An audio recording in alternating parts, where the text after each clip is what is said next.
خاندان کے لوگوں کو جمع کرتے تھے، اپنے لیے بھی اور اپنے سارے خاندان کے لیے بھی بخشش کی دعا مانگا کرتے تھے۔ تو کسی نے پوچھا آپ ایسا کیوں کرتے ہیں؟ تو آپ نے جواب دیا، میں نے اپنے محبوب صلی اللہ علیہ وآلہ وسلم کو یہ فرماتے ہوئے سنا تھا کہ جب کوئی شخص قرآن کی تکمیل کرتا ہے پھر وہ دعا مانگتا ہے تو 4000 فرشتے اس کی دعا پر آمین کہتے ہیں۔ فرشتے جب کسی کی دعا پر آمین کہیں اس دعا کے قبول ہونے میں کوئی شک نہیں ہوتا۔ یہی وجہ ہے کہ عام طور پر گھروں کے اندر بچوں کو بلا کر ختم قرآن کروایا جاتا ہے اور پھر دعا منگوائی جاتی ہے۔ اس کی دلیل یہی حدیث مبارکہ ہے کہ ختم قرآن کی برکت سے اللہ تعالیٰ دعا قبول فرماتا ہے۔ یہاں پر ایک اور بات بھی قابل توجہ ہے، حدیث پاک کے اندر لفظ آیا ختمہ، کہ قرآن پڑھتے رہتے تھے یہاں تک کہ قرآن کا ختم فرماتے تھے۔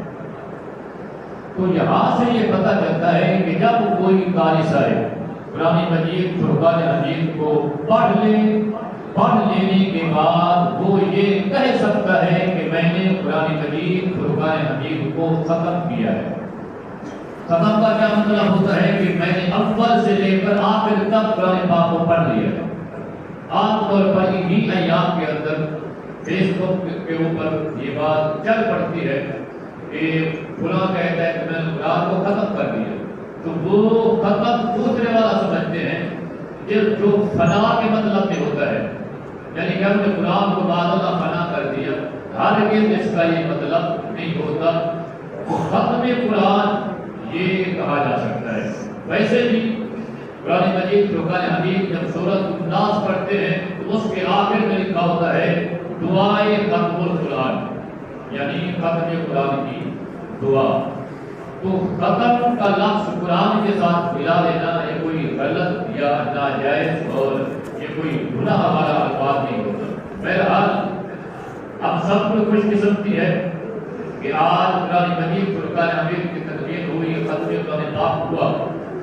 جو آیات کریمہ تلاوت کی ہے اس میں سے صرف ایک دو باتیں آپ کی خدمت میں پیش کرتا ہوں، پھر ختم شریف بھی پڑھیں گے، اس کے بعد پھر چار اعلانات بھی ہیں اور آپ کو بھی انشاءاللہ تعالیٰ حسب توفیق بھی ٹھیک کروایا جائے گا، بلکہ حسب ذائقہ بھی ٹھیک کروایا جائے گا۔ اللہ تبارک و تعالیٰ کے ذات نے قرآن کریم فرقان حمید میں کیا فرمایا، اِنَّا نَحْنُ نَزَّلْنَا الذِّكْرَ وَإِنَّا لَهُ لَحَافِظُونَ۔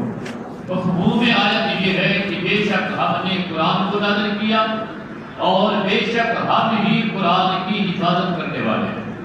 یعنی قیامت تک اللہ تبارک و تعالیٰ نے قرآن مجید فرقان حمید کی حفاظت کی۔ اس آیت کریمہ کے اندر ارشاد فرما دیا کہ ہم قیامت تک قرآن کی حفاظت کریں گے۔ مفسرین کرام اس آیت کریمہ کی تفسیر کے اندر چند باتیں لکھتے ہیں، ان میں سے ایک بات یہ ہے کہ اللہ تبارک و تعالیٰ کے اس فرمان سے یہ بات ثابت ہوتی ہے کہ حافظ قرآن قیامت تک رہیں گے۔ حافظ قرآن یعنی قرآن کو پڑھنے والے، قرآن کو یاد رکھنے والے، یہ قیامت تک رہیں گے۔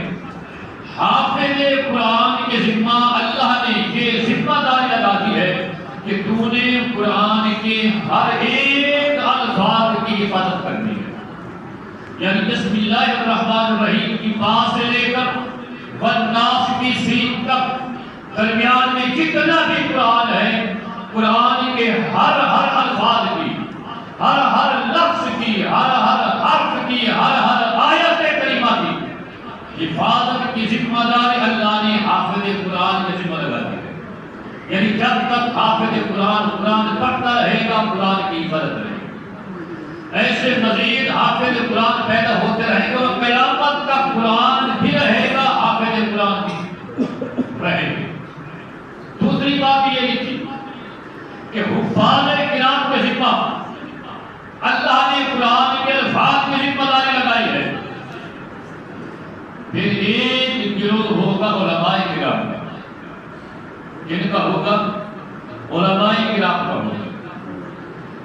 علماء کرام کی ذمہ داری قیامت تک یہ رہے گی، وہ قرآن مجید فرقان حمید کے معانی، اس کے مطالب اور آیات کریمہ سے نکلنے والے، اخذ ہونے والے جو مسائل ہیں، ان کی حفاظت علماء کرام قیامت تک کرتے رہیں گے۔ یعنی ایسا نہیں ہے یہ جو اللہ پاک نے فرمایا کہ ہم ہی قرآن کی حفاظت کرنے والے ہیں، تو اس کا یہ مطلب ہرگز نہیں کہ اللہ کے فرشتے زمین پر آ جائیں گے، ان کے ہاتھوں میں تلواریں ہوں گی اور وہ قرآن کی حفاظت کریں گے۔ اس کا یہ مطلب ہرگز نہیں، بلکہ قرآن کی حفاظت کی ذمہ داری اللہ نے امت مصطفیٰ کے حوالے کر دی ہے۔ امت سے حافظ قرآن پیدا ہوں گے، امت سے علماء کرام پیدا ہوں گے، امت سے مفتیان اسلام پیدا ہوں گے۔ حافظ قرآن کے الفاظ کی حفاظت کرے گا، عالم قرآن کے معانی کی حفاظت کرے گا، اور مفتیان اسلام قرآن سے نکلنے والے مسائل کی حفاظت قیامت تک کرتے رہے۔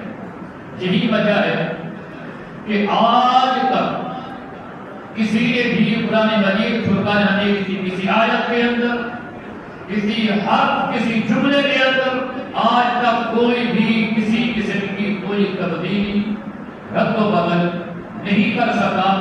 کیوں نہیں کر سکا؟ کہ قرآن کی حفاظت کی ذمہ داری اللہ تبارک و تعالیٰ کی ذات نے اپنے ذمہ لی، اور قرآن کی حفاظت کی ذمہ داری اللہ نے امت مصطفیٰ کے حوالے کر دی۔ اسی طرح قیامت کا قرآن کی آواز گونجتی رہے گی، قرآن ہر مسجد کے اندر، ہر گھر کے اندر لوگ پڑھتے رہیں گے، اور قرآن مجید فرقان حمید کے نور سے لوگ مستفید ہوتے رہیں گے۔ تو ایک بار پھر آپ تمام حضرات، مسجد کی جو کمیٹی ہے، وہ بھی جو نمازی ہیں، جو ہمیشہ نماز پڑھتے رہتے ہیں ماشاءاللہ، وہ حضرات بھی پھر ایک بار مبارکباد کی مستحق ہیں کہ اللہ تبارک و تعالیٰ کی ذات نے ہمیں یہ توفیق عطا فرمائی کہ ہم نے قرآن مجید فرقان حمید کی تلاوت کو سنا۔ اللہ تبارک و تعالیٰ مزید ہم سب کو اسی طرح ذوق و شوق کے ساتھ قرآن مجید فرقان حمید کو سنتے رہنے کی توفیق عطا فرمائے۔ آمین بجاہ نبی کریم صلی اللہ علیہ وآلہ وسلم۔ ابھی قاری صاحب جو ہے اپنا ختم شریف پڑھیں گے، ختم کے دوران پھر کرتے ہیں، تو ابھی ختم میں سنتے رہے۔